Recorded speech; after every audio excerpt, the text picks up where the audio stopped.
So we're really pleased to be able to bring this program to you all this evening. I'm Frampton Tolbert, the Executive Director of the Historic Districts Council. We're the citywide advocate for New York's historic neighborhoods, and we represent more than 500 community partners in all 5 boroughs, helping to preserve the places that matter to them. And we're pleased to be able to bring you this program this evening in partnership with the New York Landmarks Conservancy. Peg Breen, the president of the Conservancy, will be moderating our discussion a little later.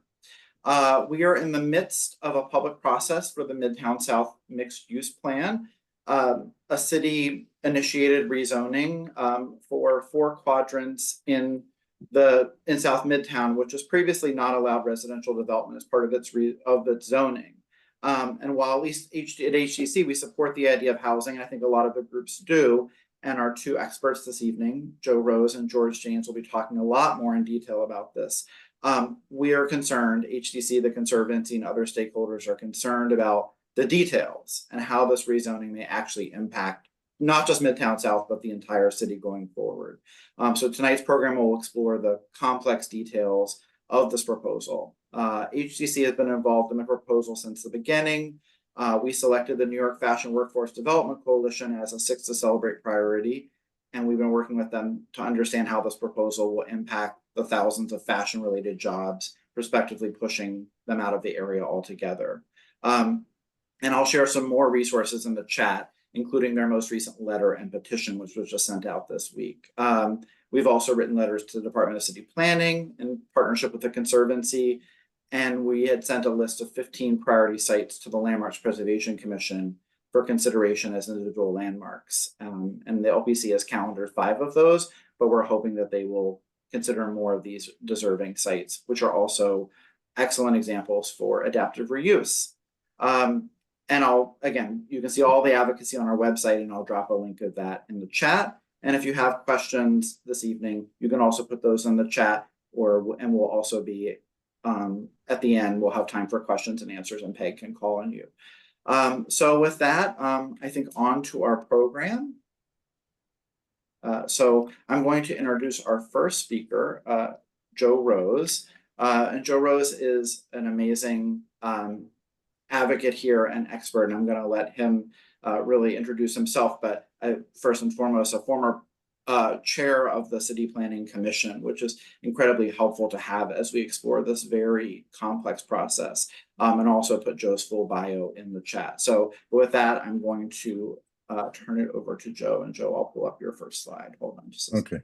Thank you, Frampton. Good evening, everybody. Thanks for, first of all, to Peg and to Frampton for organizing this, and to you guys for taking your time. Zoning, as we know, can often be a very dry subject, though we're having a zoning moment. All sorts of books have come out with zoning as the centerpiece. Unfortunately, zoning is the villain in most of these stories, presenting land use regulation, which including historic preservation as a subcategory of the great villain standing in the way of the market producing adequate amounts of housing of both market and affordable.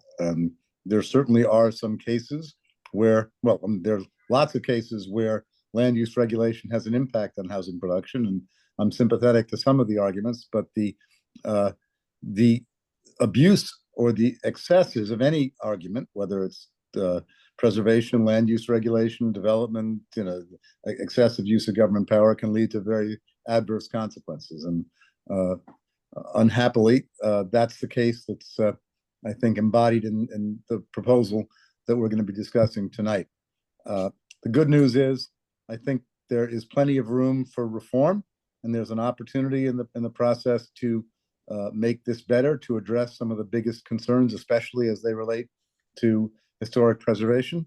And I'll point them out. But if you are moved by any of this discussion, participating, and I guess, Frampton, if you can include the outreach, the city planning and city council member contact info, you're registering your concerns or issues is going to be something that's important. There's been a lot of participation so far, and continued participation in the public process is important. Frampton made reference to the complex intricacies of this plan. there are a lot of complex and intricate results from the plan, but the actual nature of what's being proposed is not all that complicated. There are M16 zones throughout the area south of 42nd Street in Midtown. You see them represented on this slide, which is a city planning slide, in these 4 separate quadrants. So these are the M16 areas, residual manufacturing districts that do not allow residential use. They allow commercial and manufacturing use.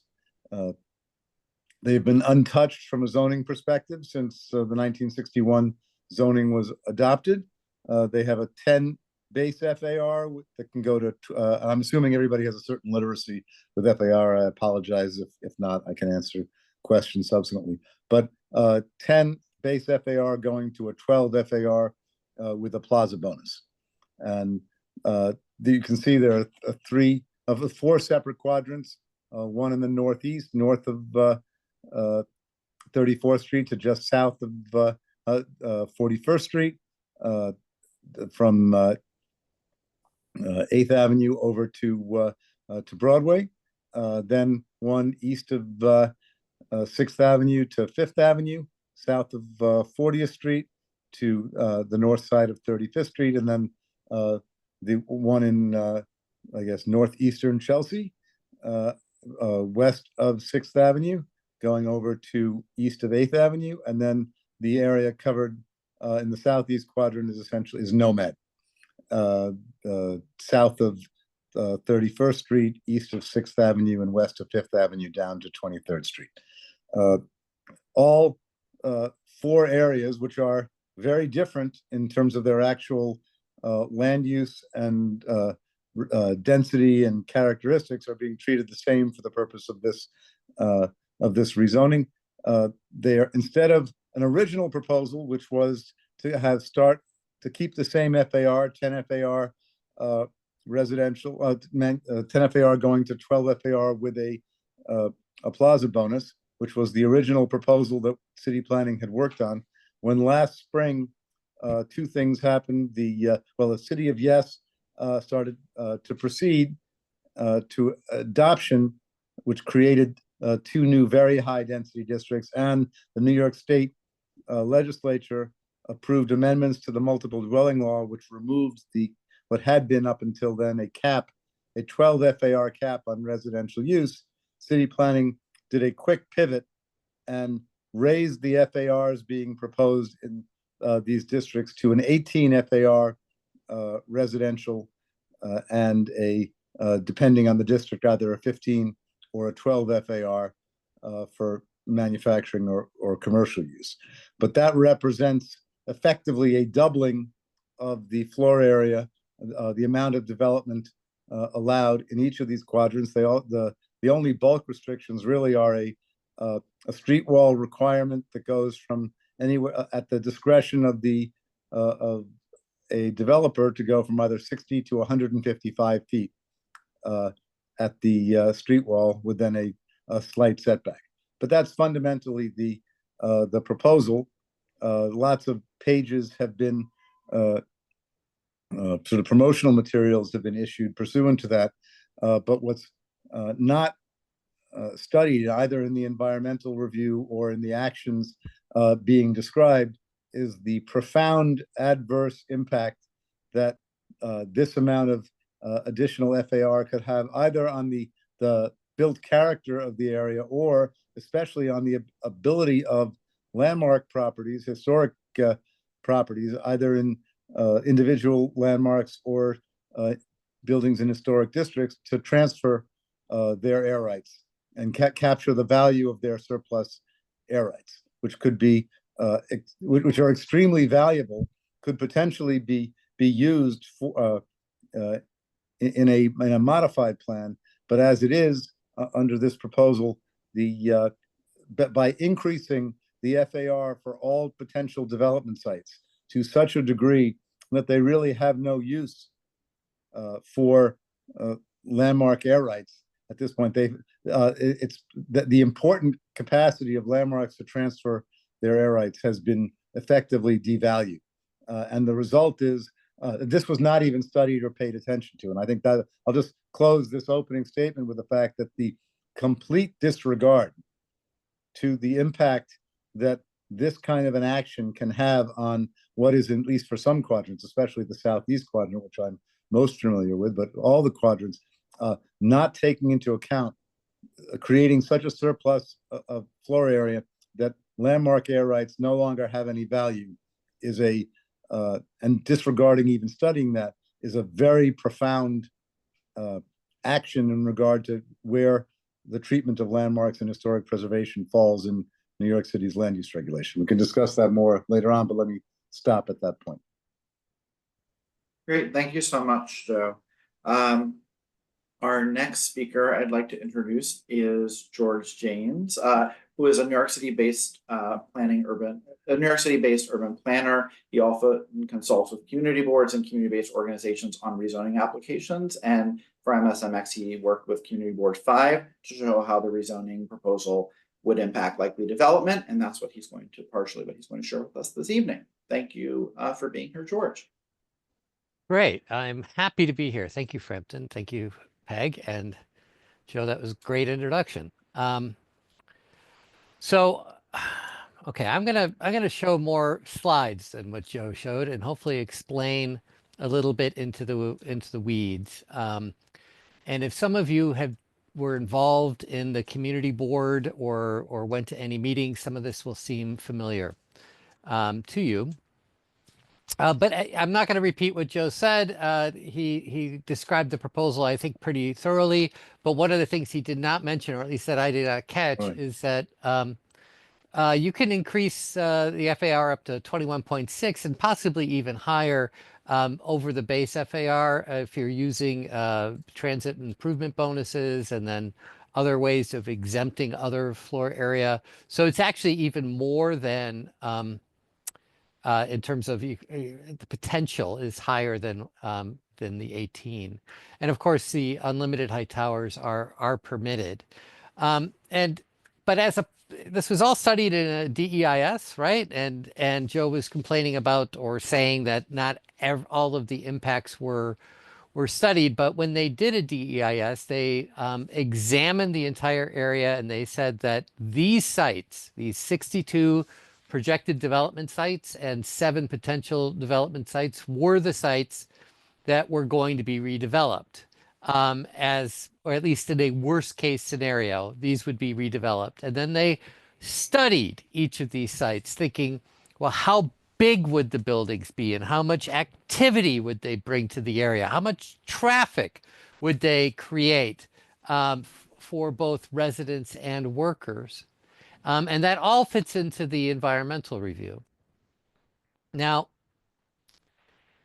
when they massed it out, when I say they, meaning Department of City Planning in their environmental review, these are the sites that they massed out. You'll see this is the northwest quadrant, a lot of buildings between 300 and 400 feet. This is the northeast quadrant, a lot of buildings between 300 and 400 feet. This is the southeast quadrant. You see a lot of buildings between 300 and 500 feet. A couple of the bigger sites get up to close to 500 feet. And this is the southwest quadrant, a bunch of buildings really between 200 and 300 feet. But in my view, these massings do not reflect reality. This is not a reflection of how development happens in New York City. None of these sites, 0 of these sites include any zoning lot mergers or, as you might know it, the sale of air rights, when you buy air rights from one lot and transfer it to another. Also, in addition to that, the assemblages, which are the grouping of lots together into a single development site, they're very limited. So what we see, this is a snapshot of 4 separate development sites that are studied in the EIS, sites 41, 42, 43, and 44. Now, it's possible that these each will be developed independently, but it's more likely a developer will assemble this into a single or maybe two sites so that it can be developed more efficiently, right? With developments, in each of these, you'd have a separate core or separate, for elevators. It would be much more efficient to develop this as a single site. The block, one of the other sites that they looked at, which is site 48 and 49, we think that this is more likely to be developed as a single site. DCP is showing that site 48 would be a slightly under 300 feet. Site 49 would be developed as two different buildings, one on 30th, one on 29th Street at slightly under 500 feet. More likely, we feel that in reality, because this is an unlimited height district, that these two 500-foot buildings would be combined into a single super tall. And when I say super tall, it's a shorthand for a building over 1,000 feet. And we feel that it's more likely that this development site would be merged into one lot. You would have a smaller, roughly 300-foot building on the corner. This would be your affordable building, because this does have mandatory inclusionary housing, which means that if you're going to be developing housing here, a certain percentage of it has to be affordable, permanently affordable. And so your affordable building here would go on the corner, and then you could have your condominium, your market rate condominium super tall, which in this case would be about 1,500, 1,600 feet tall. 125 stories tall is what we've speculated.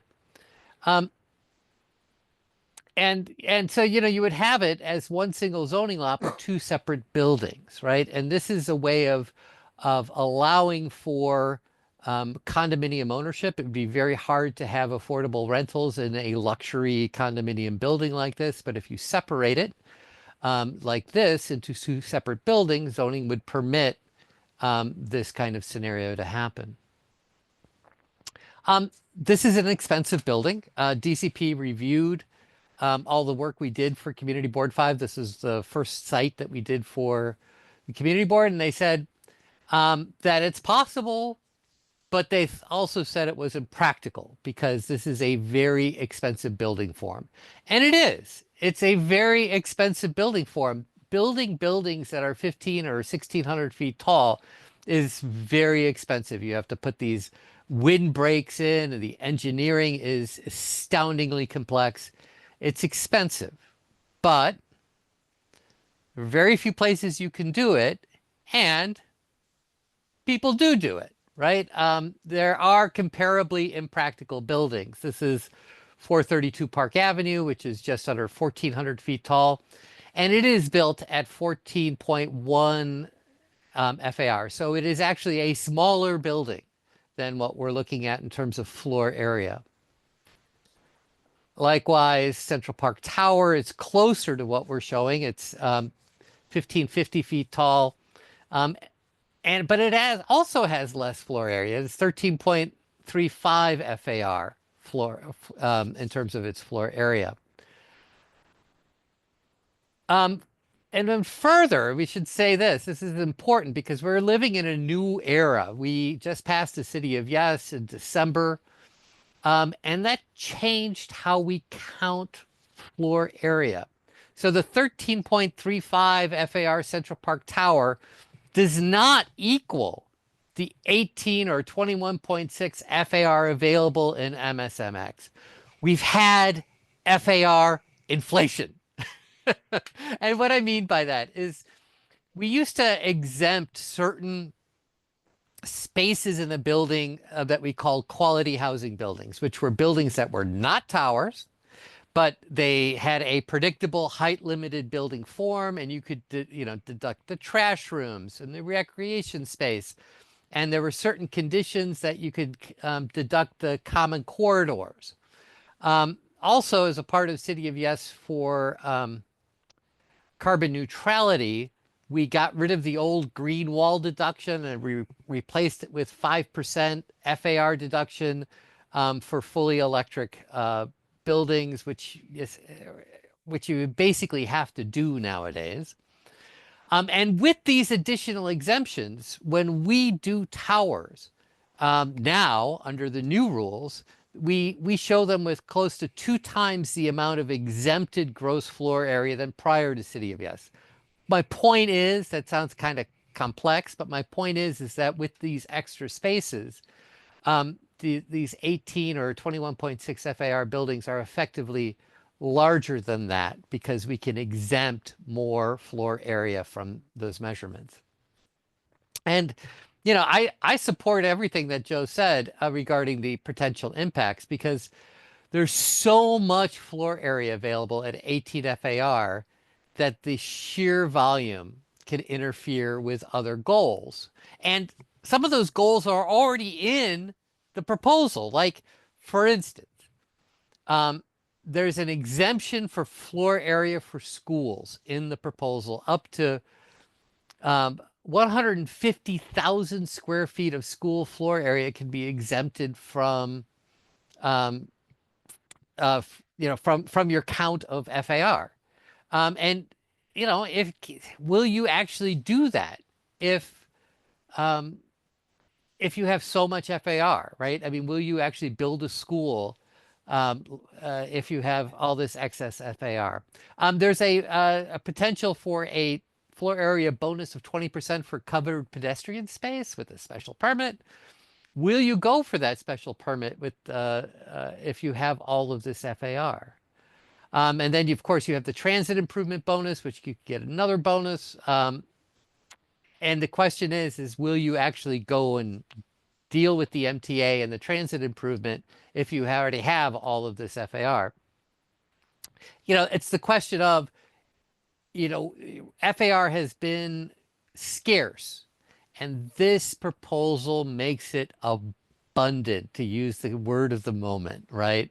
And so what does that mean in terms of using floor area as a carrot?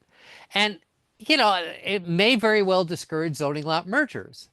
If you can get all the floor area you need from your own zoning lot, why would you do more complex zoning lot mergers? And this one is relatively complex, which is what I'm showing you with the super tall. But we left out lot 20, which is a grossly underbuilt landmark on lot 20 in the southwest corner here. We could have used more, except there is no real effective way to use it on the lot. And so what's going to happen to the floor area that lot 20 has? Well, it's not going to be used here. It's going to have to try to find another landing site for it, which is going to be difficult. And then finally, the last thing I'll say is MSMX is the implementation plan to create a new neighborhood. So this is another map that you'll find in the DEIS. And what it shows is both the potential development sites, the 62 that I showed earlier, and then it shows all of the potential conversion sites. And it's showing basically the entire area as a potential conversion site. The DEIS discloses that about 780 businesses and 5,300 net jobs are expected to be lost from this area only, right? Just this area. And, you know, to me, if you were to convert all of these buildings into residences and lose all these jobs, it's effectively removing the garment center from the map, for better or worse. And you know, this proposal is for a new neighborhood and changing the garment center as we know it. And I'm not sure it has been presented that way.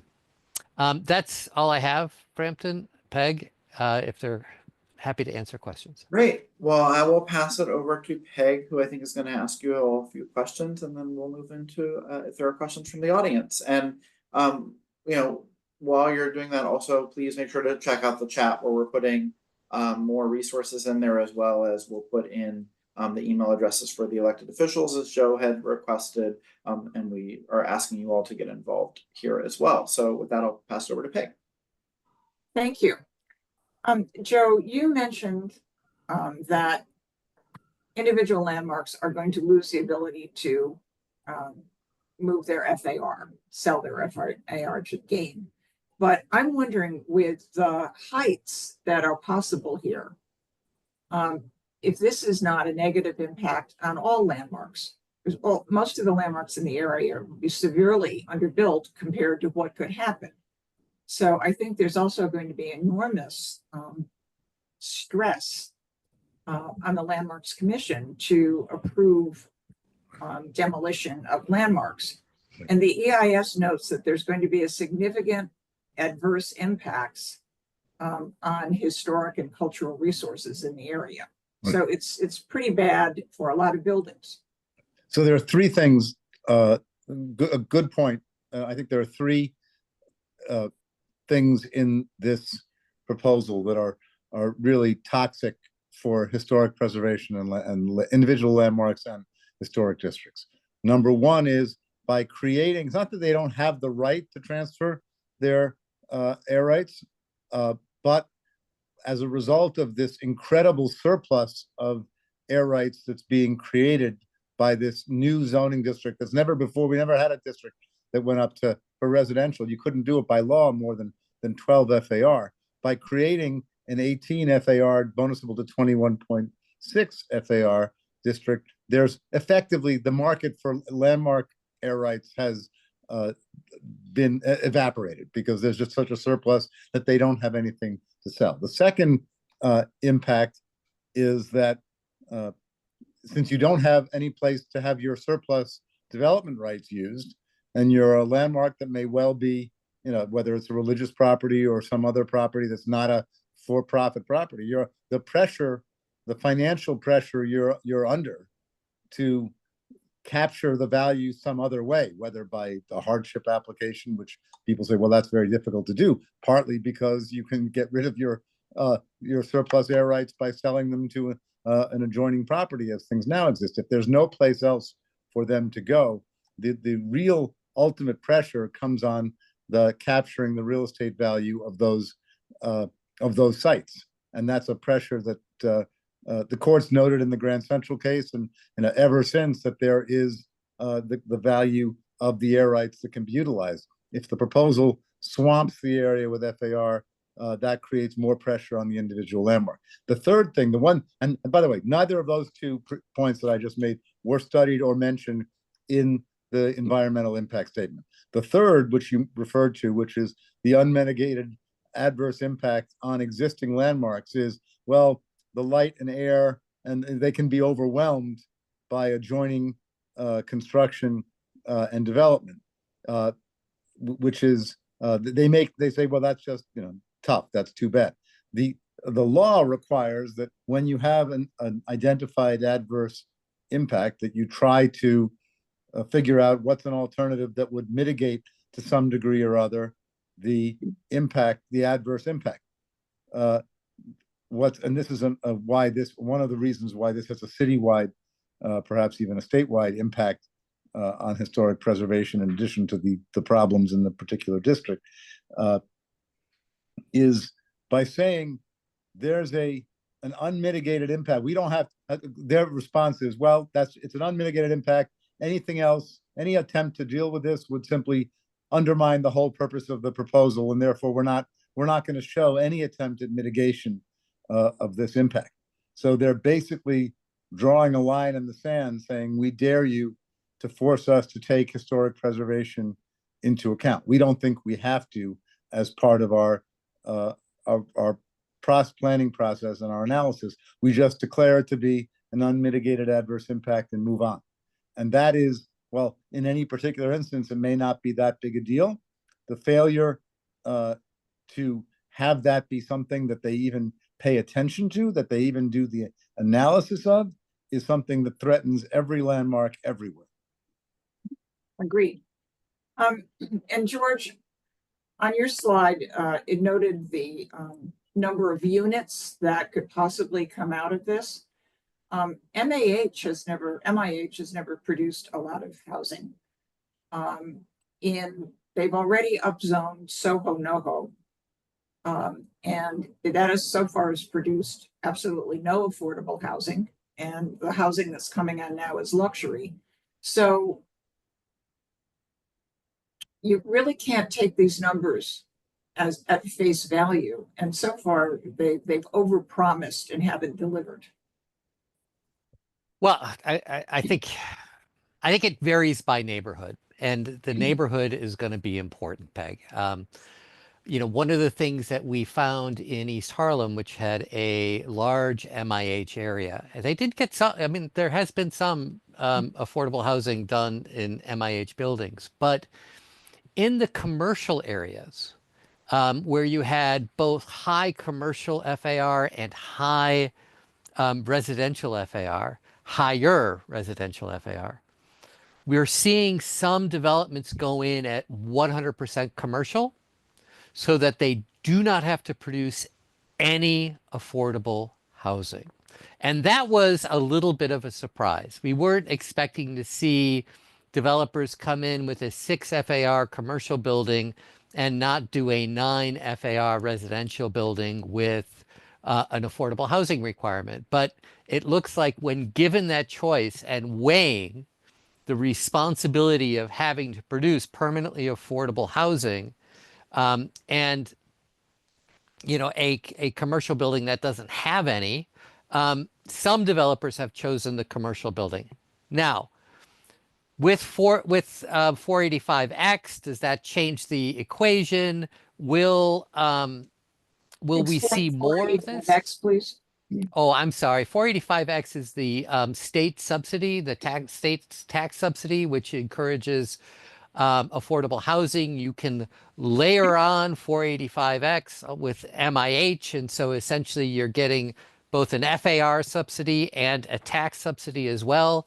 And so will that change the equation, and will we see more developers, you know, foregoing the commercial and doing inclusionary housing? We might. I'm not ready to give up on MIH, Peg. You know, I'm an affordable housing advocate, and the idea that we're requiring affordable housing with these upzonings is not a bad thing. It's just getting that formula right, so it is actually realized the way it's expected, I think, is something we're still all working on. If I can jump in on 2 points. One is that these regulations, whether it's MIH or the 485, both, they're complicated, B, they're new in some of the iterations, and they do not, I guarantee you, city planning, they don't know the stuff, even without those things that would ensue from the zoning their proposal. I guarantee you they don't really know what's going to happen, and all those legislations can be changed, and in all likelihood will be changed over time. So saying, well, this can't happen or that can't happen because of this regulation or that regulation that city planning, the zoning doesn't control, is not really a protection. There's another point that I think I had mentioned at the outset, that this proposal can be improved, and I would hope people would weigh in on this if you agree, which is, and Frampton, if you could just put on the screen the other charts I sent you, at least in the southeast quadrant, which is the nomad area that is covered by 50% historic districts and 14 individually designated landmarks. They're already under current 1012 FAR zoning. There already are enough surplus landmark air rights to allow for every single unit of housing, both market and affordable, to be achieved in that district utilizing surplus landmark air rights. There isn't a need to create this massive surplus of FAR. It would be possible simply by saying, and here's a map of the southeast quadrant. You can go to this shows the development sites. I'm going to go to the next slide. Okay, here, this shows this slant shaded area are the historic districts, and let me just make sure. And the green numbers are the individually designated landmarks. And as you can see, go to the next one.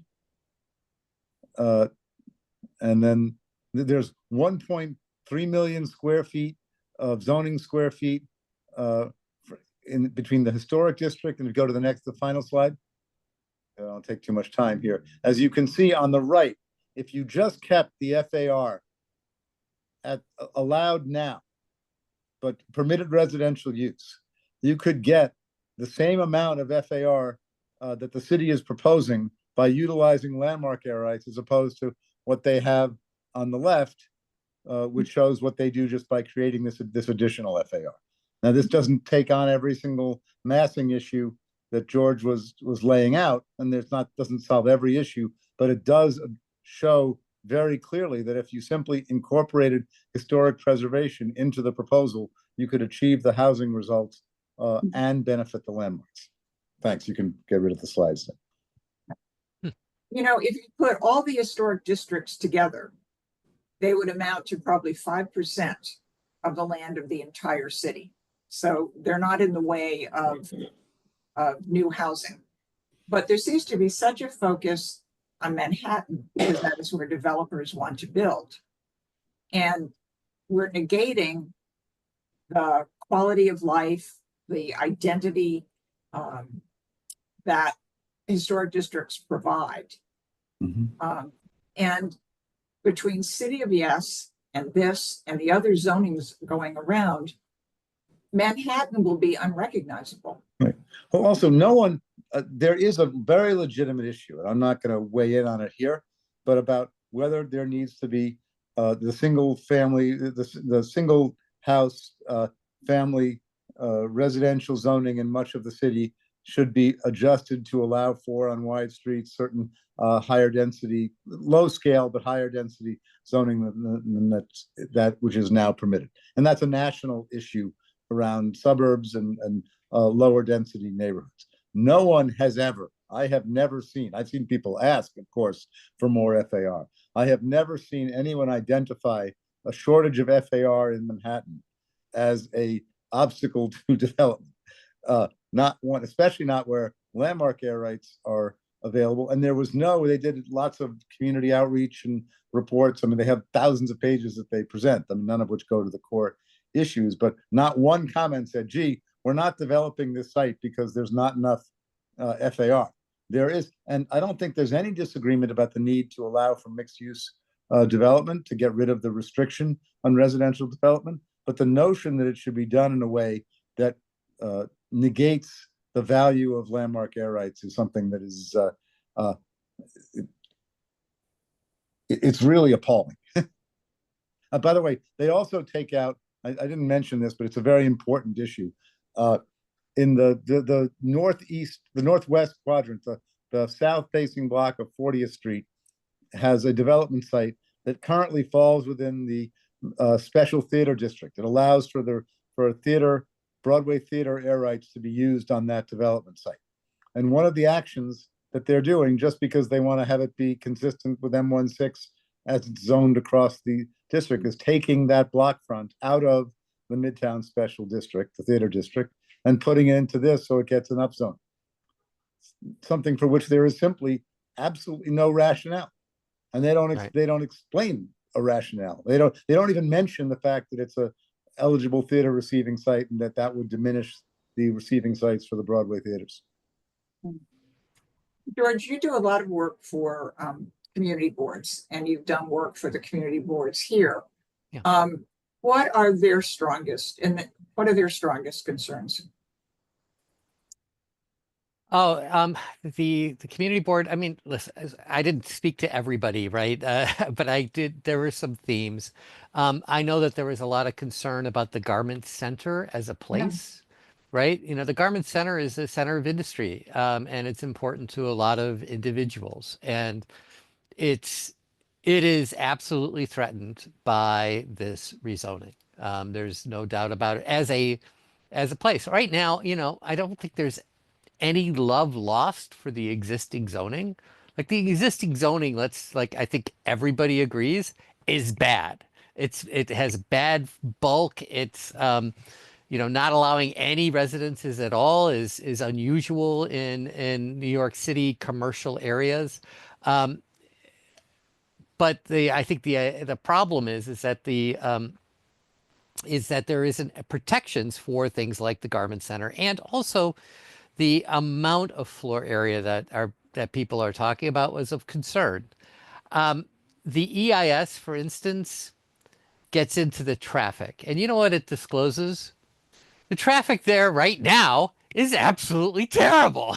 It's completely, it is a disaster, especially in the the northwest quadrant. And you know what? It's just going to get worse, and it's going to go from absolutely terrible to absolutely terrible times two. And you know, for just quality of life issues, I think there's a lot of concern about what happens to activity on the street, you know, in traffic, on the sidewalks, in the subway stations. And it's disclosed as being significant. And I think that's, you know, for people who have connections in this neighborhood, that's something to be of concern. Right, significant, unmitigated. Yeah. Oh yeah, and it's disclosed, right? It's Yeah, that's it's right there. hey, we told you it would be worse, so don't bother us. Yeah, I mean, and it's hard to read those tables, you know. You look at level of service tables for transportation, it's like people glaze over, but like it's really, I mean, it's all there in black and white. Big change. Well, I think it takes an effort to try to understand all this zoning. Absolutely. Community boards do, and which thank goodness our audience here tonight does. And between the historic districts are now on, you know, on the firing line. This is I think they're going to go after more and more. But I guess my question is, what kind of city do we want to live in? And with this happening, with City of Yes, with other issues going on around the city, again, what does this do to our overall quality of life? And why the concentration? I know why the concentration in Manhattan. When does dense become too dense? And finding a balance. That's I mean, the balance of course, Manhattan is going to be dense. Of course, Manhattan's going to have tall buildings. There's no shortage, even in the area. It is dense. Right, So right. how dense, much? and it will be, but having it be monochromatic in terms of not allowing the creating so much surplus FAR, which was again not been a problem. No one ever said, God, I cannot build at a 12 FAR in Manhattan. New York City and Manhattan has the highest zone densities in the world. You know, there are a couple of particular spots you can find a waterfront site in Singapore, or maybe you go to Dakar, but there's no place else that allows the kind of density, not just in the United States, but worldwide at the level that you're seeing in this proposal. You know, Peg, if I may, let me advocate for planning. Right. And the thing is that what we really don't do enough of, especially is community planning, right?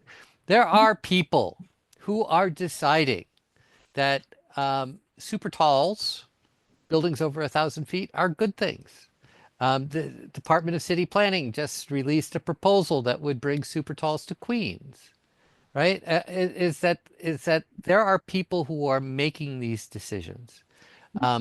Some of you may know that there was the New York panel, which was the panel that was behind, which produced a plan, which eventually ended up as being City of Yes, right? I don't know anybody who was on that panel. I don't know any of the meetings who, yeah, I don't know how they made their decisions. You know, I mean, it was, if we want to have a city for the people actually have to be involved in the land use decision-making process. There needs to be community planning.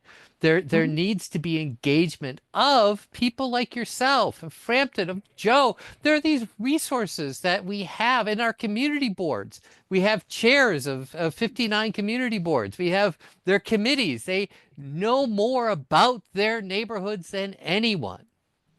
And yet they are largely shut out of the planning process and then asked to comment on an incredibly complex zoning proposal in which they had no input. Mm-hmm. And that is not a recipe for success. And a planning process where it's pretty much cooked from the start. But Frampton, I'm assuming that we have questions out there. We want to Yeah. open this up and I think we've got a few questions. First I'll ask Brian Weber to unmute and ask his question. Thank you, Frampton, and thank you, George and Joe, for your presentations. George, your illustration of the potential assemblage on 29th Street was very useful in understanding the shortcomings of one of the shortcomings of this plan. I'm a community member. I live in the northwest quadrant in the Garment District. And when this was first pitched to us as the community, when DCP first started doing the rounds, the community uniformly said the existing built environment is very important to us in maintaining the existing built environment. It's already an incredibly dense, physically dense fabric, but it's something we really appreciate and love about this neighborhood. And DCP at the time assured us repeatedly that the bulk majority of buildings were overbuilt with respect to FAR, and that demolition would be highly unlikely. And that was a term that they've consistently used throughout. Now, when the draft EIS came out, and it went to 15 commercial, 18 residential, I don't think that map that they put out accurately reflects development sites. And here's the reason why. What George illustrates in his presentation, but a concrete and less abstract version of that is there is currently an offering plan from brokers for 580 and 500 and 516 8th Avenue. 500 is an incredibly dense building. It's 12 FAR, 12 stories covering the entire lot and practically the entire frontage of 8th Avenue from 35th to 36th Street. 516 is a 3-story building on the corner, small 20-foot lot coverage. And they couple it with 260 West 36th Street, which is directly adjacent to the site on 36th Street. And what the commercial plan recommends is potentially the demolition of all 3 buildings and the creation of a 585-foot tall tower. That tower would be across from the New Yorker Hotel. For context, the New Yorker Hotel is 450 feet tall. And it would be about a block away from One Penn Plaza, 750 feet tall. And so what I think that map is shy in the EIS is the reality which you presented in your example, and of what people are looking at. My question, and this is a very long question, is, and maybe you can explain this, DCP says consistently a lot of these buildings are overbuilt in this area. Does moving the FAR to 18 make those overbuilt buildings fully occupiable as residential? Or are those buildings already grandfathered in for full residential conversion? And is the 18 FAR even necessary for those buildings? Okay, let me take I threw a lot in there. Yeah, there's a lot. Okay, so let me start with the last part first, is that they can be converted right now as a residential building. They didn't need to upzone to convert. You could convert an overbuilt building. If you have an overbuilt commercial building and you want to convert it into residences, you are able to do that. It makes it easier in case you need to, add some components. Sometimes you need to redo the layout, and sometimes you have to add floor area. So if you're not overbuilt, sometimes it's easier, but you could still do it. Regarding your first question, so when they do environmental reviews, the city uses a book called the City Environmental Review Technical Manual, or the Seeker Tech Manual. And there are certain rules that they, not rules, guidelines that they have in there about how you identify what a soft site is and what isn't. And essentially, if you have a very small lot, it's not considered a soft site unless it could be an assemblage, and then, but assemblages can only happen in certain conditions. And so if you would apply these rules, I just took a look at the site that you were mentioning on 8th Avenue, that would not qualify as a soft site following those rules, because it is, you have to be underbuilt by 50% or less. So in this case, this building is about, I'm doing math in my head, about 12 FAR. And so, yeah, it would not be underbuilt enough to be considered a soft site. No, A- let me just jump in for a second. When I was starting out in this business, I was very young. Now I'm old. One of the things that I have seen consistently throughout, and I learned about first from my first boss, Pat Moynihan, was about the law of unintended consequences.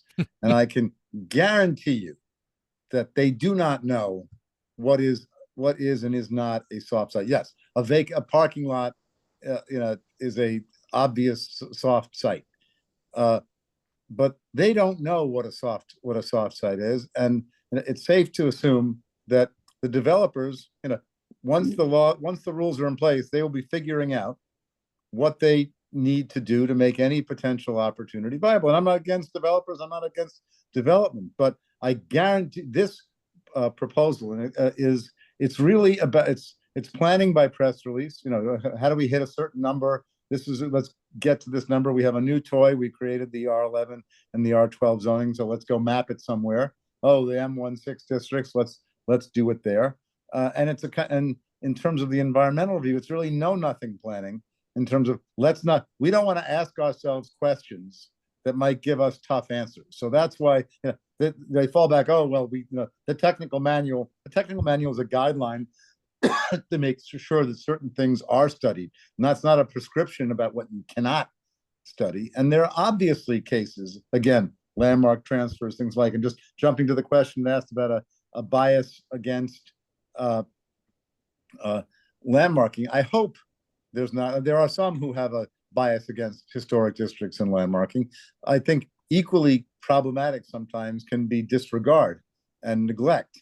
Lacking, not incorporating the value. Again, you can be an abusive bad parent. You can also be a neglectful parent, and sadly, oftentimes the results can be quite similar. And the city has a stated obligation to pay attention to and care for its historic districts and its individual landmarks. That's why they were landmarked.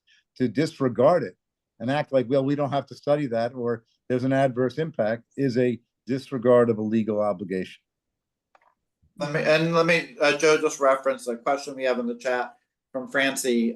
Does this entire zoning change expose a nascent and profound anti-historic districts and landmarks preservation as ideological scapegoats? And George and Peg, I don't know if you want to add anything to what Joe said before we move on to our next question. No, I mean, I think landmark groups understand the city is always going to grow and change. We're just always been in favor of appropriate development, and contextual development is not a dirty word. And I think Joe is right that this is, they've done it in Soho, NoHo. They've totally paid almost no attention to the fact that there are landmark areas in this. And I think it's really putting us all under the gun and negating the benefits that the landmarks law saw in creating historic districts, and that I think landmark districts have demonstrated in terms of identity, economy, contributions to the economy, and our city's quality of life. So I think, and we all support converting commercial buildings to residential, but it's this excess and again, lack of real community input.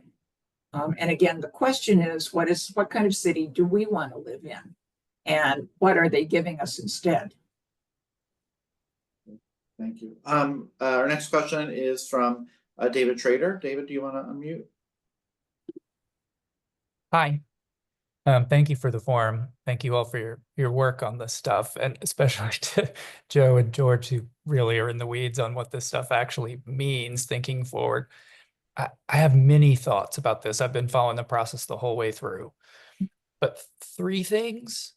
One is I believe I live in the Southwest zone. I believe in the entire Southwest zone, there are exactly 2 landmarks, and both of them are on my street, on my block.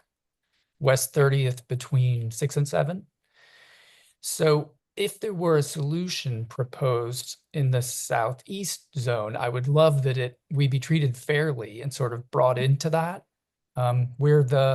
It's the precinct, 23rd precinct house Right. is on the Uh-huh. block. A And I great live in building. Past Gilbert. And these have been landmarked for, 25, 30 years. It's not like we just did it to stop people from developing.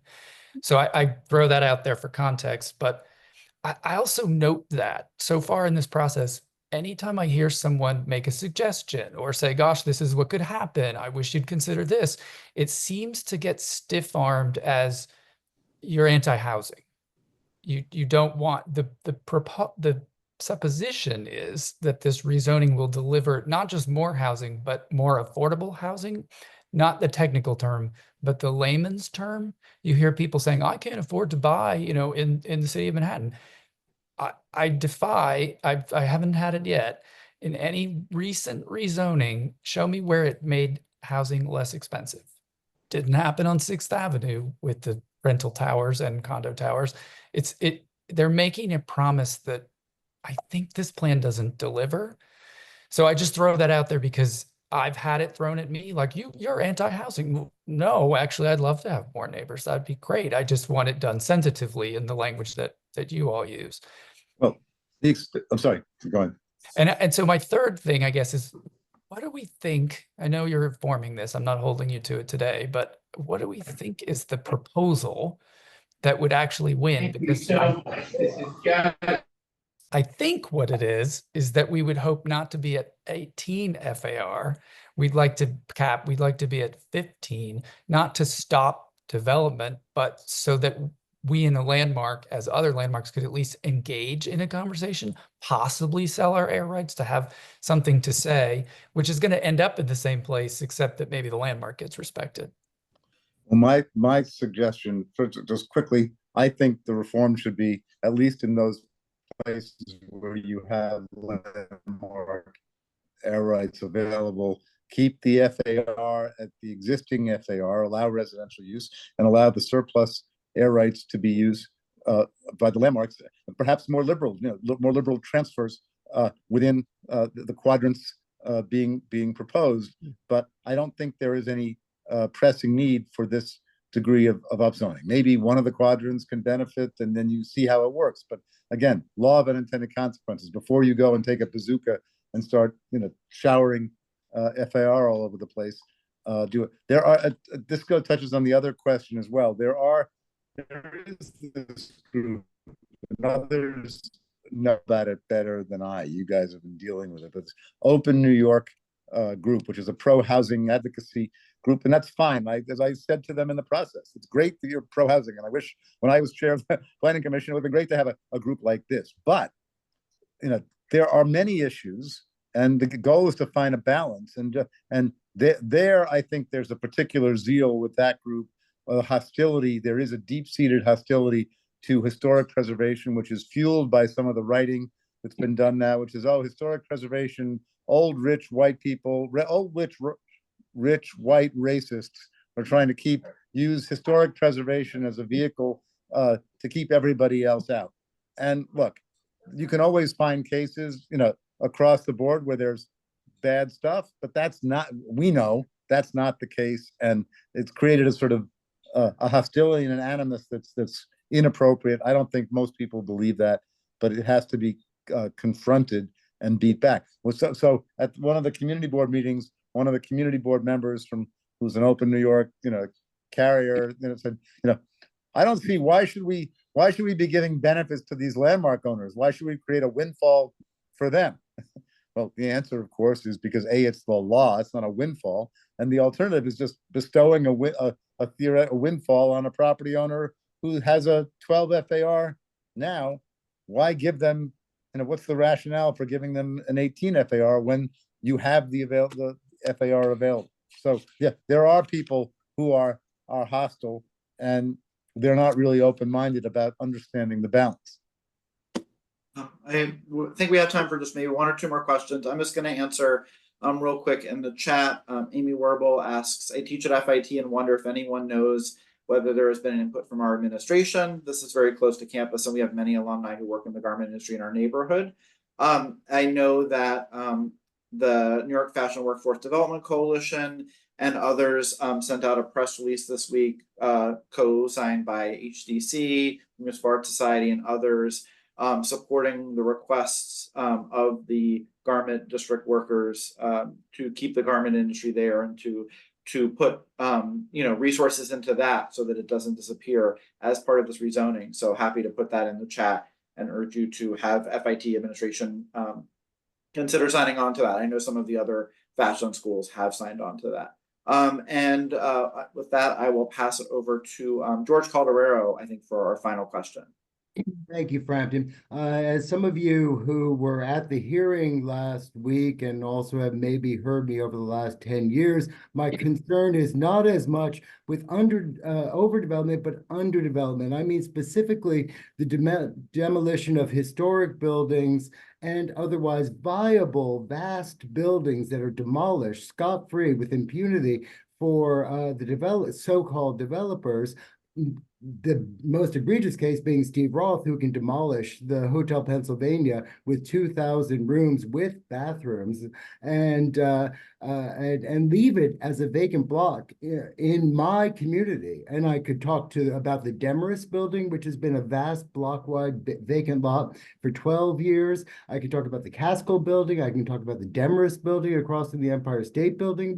So how can we think about disincentives to so-called developers who demolish these buildings with impunity? Is there can we give them, penalize them if they don't develop, if they leave these vast vacant lots? You walk around supposedly hot Midtown nomad Flatiron, and it's vacant lot after vacant lot, which is reminiscent of post-war London. And also on 6th Avenue, Sokolviev, or whatever their name is, has left a third of 57th Street between 5th and 6th as vacant lots for years. How can we address this? What policies can we put in place to discourage demolition first? And is that taxes? Do they pay less taxes if they have a vacant lot? And what penalties can we do if they don't develop or do something or build a park or eminent domain or something? But this is outrageous. We could have a whole panel on this and a long subject, so I don't want to. Let's do it. I can tell you that in many community districts this has come up. I know in East Harlem they have whole blocks of tenements that are empty where they only the commercial base is being used. No, this is vacant lots, George. It's not empty. No, but I mean it's not only vacant lots, but it's vacant units as well, right? I mean it's about the vacant units don't blight the community. The vacant units is more of a regulatory.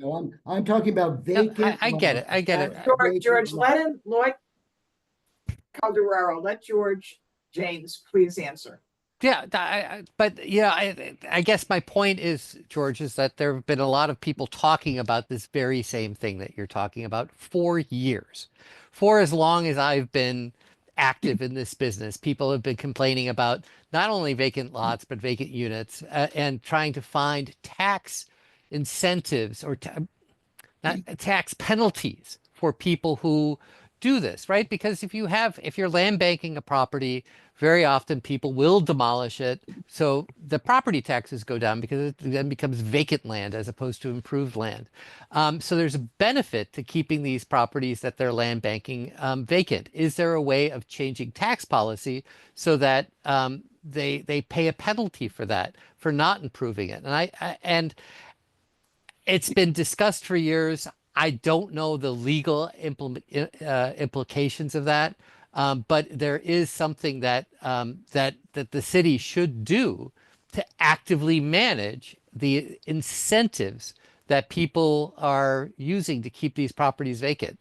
It's a very valid point I that would I'm not sure encourage what the all of solution us. is. I think the onus is on us, especially as we're in the face of this Midtown South rezoning, because greedy, short-sighted developers will say, "Oh, even though this building is quote unquote overbuilt, if I've got 18 FAR, I'll just demolish the Hotel Stewart. I'll just demolish, Yep. all of That's the government absolutely districts." going to happen. And look, I'll close, and we're coming to an end. But when I met with Councilmember Botcher today, and I encourage you all, if you find this stuff compelling and you want to weigh in, please, take advantage of the contact info in the chat group and send a message. They do log and the voices need to be heard, and they do. They will respond in many cases. City planning, perhaps not, but the council members quite likely will. To Councilmember Powers and Councilmember Botcher. But he said, well, if this would happen, you could use the site on 25th Street next to the church. Why hasn't it been developed? Because it was eligible for a 74 7-Eleven, zoning change all along, because the property owners have been sitting around holding on to it, waiting to develop, which is their right to do. But the fact, if you say, oh, and then eventually we're going to come and give you double your FAR, not just give you a zoning change and not have to use the church air rights, well, guess what? They won.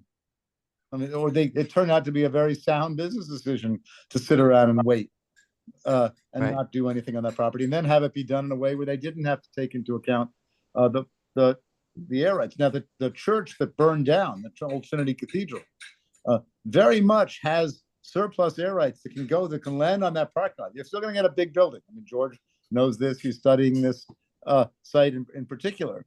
But at least the building that happens there could be built in a way that benefits the landmark and is sensitive to its presentation to the street, which as currently planned, that's just not even taken into account. So there's an opportunity. I think there will be, as long as we don't reduce the total number of housing units, I know that there will be sympathy for reforms, the possibility of reform in this, but we need to be heard and mobilized. And thank you, Frampton and Peg, for convening this group. And thank you, and thanks to George, for your expertise and really diving into the weeds here. I know, as Francie says in the chat, a lot of this is really inside baseball, and we have to make it as accessible as possible for people, because a lot of people are not engaging with it because it's so complicated. So we'll be sending this out, the recording out, as well as all the list of resources to people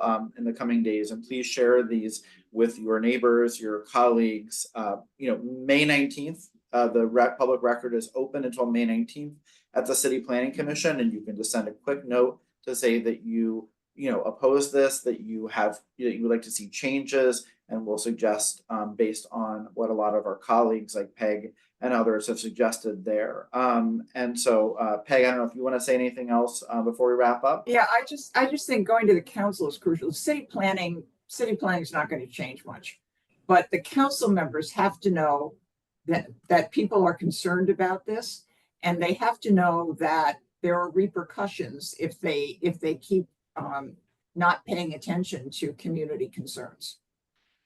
And I'll just say, if city planning hears from the council members and from you guys directly as well, there's the possibility. I don't want to say the likelihood, but there's Garodnick's not a fool. There might be the opportunity to get some, at least the initial changes underway. Yeah. Thank you. Well, thank you all so much for this, and really appreciate again your engagement here, and everyone who was able to join us this evening. And it sounds like George Cotterero may have suggested our next program we'll be doing in the coming months about what to do about vacant lots. So stay tuned and have a great evening, everyone. Thank you.